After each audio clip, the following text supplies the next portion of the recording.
الحمد لله نحمده ونستعينه ونستغفره ونؤمن به ونتوكل عليه ونعوذ بالله من شرور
حول من الأحوال من الأحوال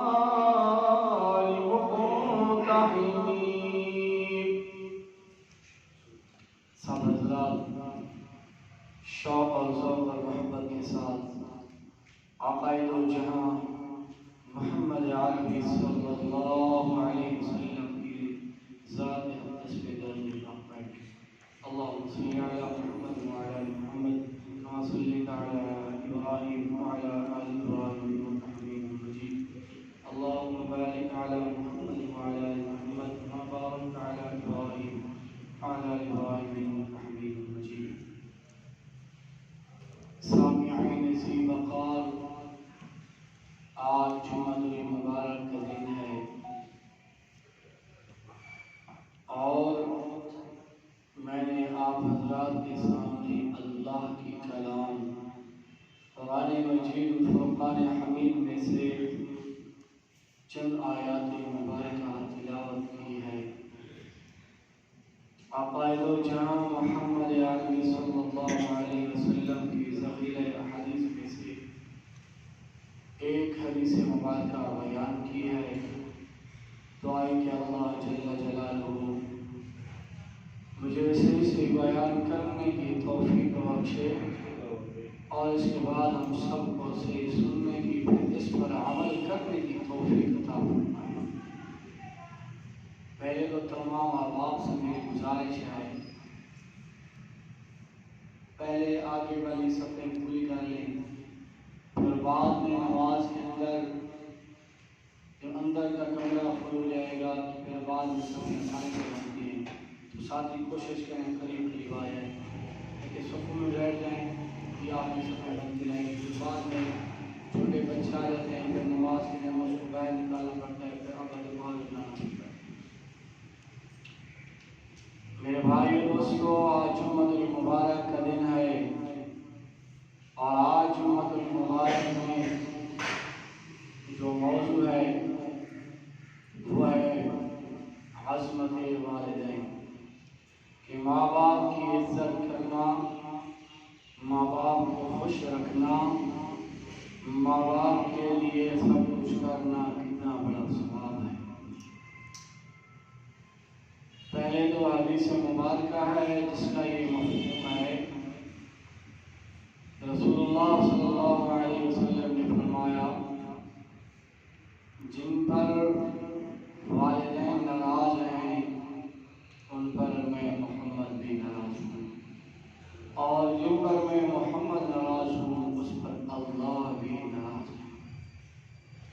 والدین کی اتباع، والدین کی عزت و احترام یہ اللہ کی خوشنودی کا سبب ہے.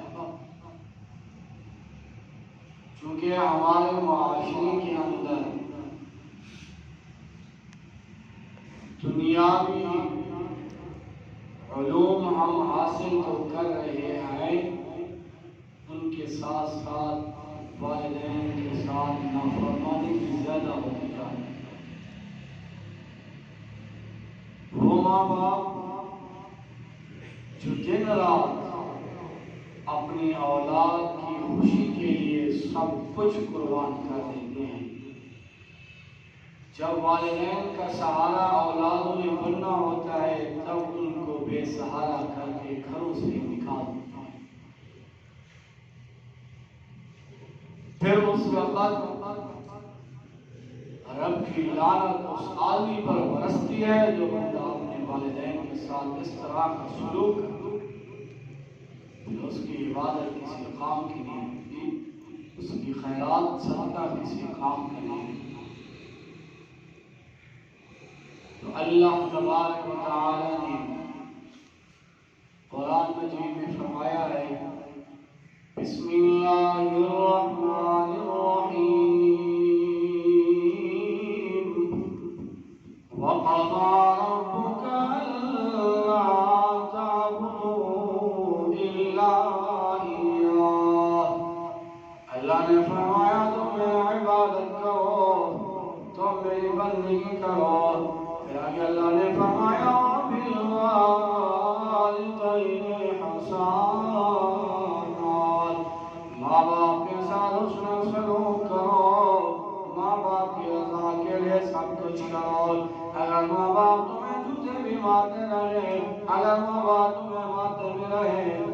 ہاتھ دیتے رہے، کبھی ماں باپ کے سامنے اپنے چہرے پر تیور تبدیل نہ کرنا۔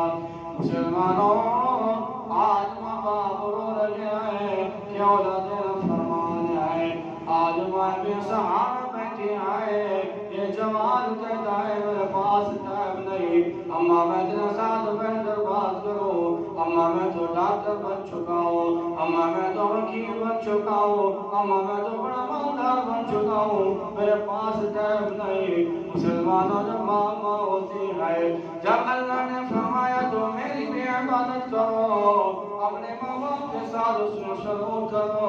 آج بزرگ باپ ہے، رو رو کر پھر رہے اولادیں گھر سے نکال رہی ہیں۔ سنو میرے محبوب صلی اللہ علیہ وسلم نے جمعۃ المبارک میں تشریف فرما تھے، میرے محبوب نے ممبر کی پہلی سیڑھی پر قدم مبارک رکھا۔ مسلمانوں جب میرے محبوب نے پہلی سیڑھی پر قدم مبارک رکھا تو آپ نے آمین فرمایا، دوسری سیڑھی پر قدم رکھا میرے محبوب نے آمین فرمایا، تیسری سیڑھی پر قدم رکھا میرے محبوب نے آمین فرمایا۔ صحابہ جمعہ کی نماز پڑھنے کے بعد حضور علیہ السلام کے پاس گئے، یا رسول اللہ آج ہم نے بڑی عجیب بات دیکھی ہے، آج آپ نے پہلی سیڑھی پر قدم رکھا، آپ نے آمین فرمایا، جب پہلے دوسری سیڑھی پر قدم رکھا پھر بھی آپ نے آمین فرمایا۔ میرے محبوب نے فرمایا صحابیوں آج جبرائیل امین آیا اور 3 بددعائیں کی اور میں محمد بھی ان بددعاؤں کے بدلے آمین فرمایا۔ مسلمانوں میں قربان جاؤ، وہ میرے محبوب تو اپنی امت کے گناہگاروں کے لیے دعا کرتے تھے۔ میرے محبوب صلی اللہ علیہ وسلم اس وقت سر نہیں اٹھایا جب تک اللہ کو کروایا اللہ میرے اگر گناہگار امتوں کو نہیں بخشے گا تو میں سر نہیں اٹھایا تھا، لیکن ان بدبختوں کے لیے میرے محبوب نے بھی آمین فرمائے۔ میرے محبوب نے فرمایا جبرائیل امین نے کہا یا رسول اللہ وہ آدمی برباد ہو جائے، وہ آدمی تمام ہو جائے جو رمضان مبارک اپنی زندگی میں مہینہ پائے اور اپنی بخشش نہ کرا سکے۔ مسلمانوں دوسرے بدبخت کے لیے کیا فرمایا؟ دوسرا بدبخت انسان وہ ہے میرے محبوب علیہ السلام نے کبھی آمین فرمائے۔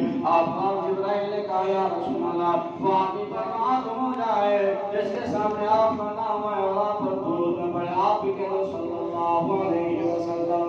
مسلمانوں تیسرا بدبخت انسان وہ ہے جبرائیل امین نے کہا یا رسول اللہ وہ آدمی برباد ہو جائے، وہ آدمی تباہ ہو جائے، وہ آدمی ختم ہو جائے جو اپنے ماں باپ کو اپنی زندگی میں پائے اور اپنے ماں باپ کی عزت نہ کر سکے۔ مسلمانوں حدیث کی کتابوں میں آتا ہے ایک صحابی رسول آیا، کہا یا رسول اللہ میرے رفیق میرے صحابی نے بڑے بڑے جنگوں میں گئے، یا رسول اللہ میں جنگ کسی میں شریک نہ ہوا، یا رسول اللہ میں مشورہ کرنے کے آیا ہوں میں کیا کروں؟ میرے محبوب نے فرمایا میرے صحابیاں تیری ماں زندہ ہے، کہا یا رسول اللہ زندہ ہے۔ میرے محبوب نے فرمایا جا اپنی ماں کے قدم کو چھو، ماں کی خدمت علیہ تیرا جہاد ہے۔ میرے بھائی دوستو میرے محبوب صلی اللہ علیہ وسلم نے فرمایا فَإِنَّ الْجَنَّةَ تَحْتَ رِجْلِهَا۔ میرے محبوب نے فرمایا جس جنت کے لیے اولیاء ترس رہے ہیں، جس جنت کے لیے قطبدار ترس رہے ہیں، جس جنت کے لیے بڑے بڑے لوگ کی باتیں کر رہے ہیں کہ ہمیں جنت میں جائے، میرے محبوب نے فرمایا فَإِنَّ الْجَنَّةَ تَحْتَ رِجْلِهَا۔ میرے محبوب نے فرمایا میں نے اس جنت کو، میرے محبوب نے فرمایا اللہ نے قدم میں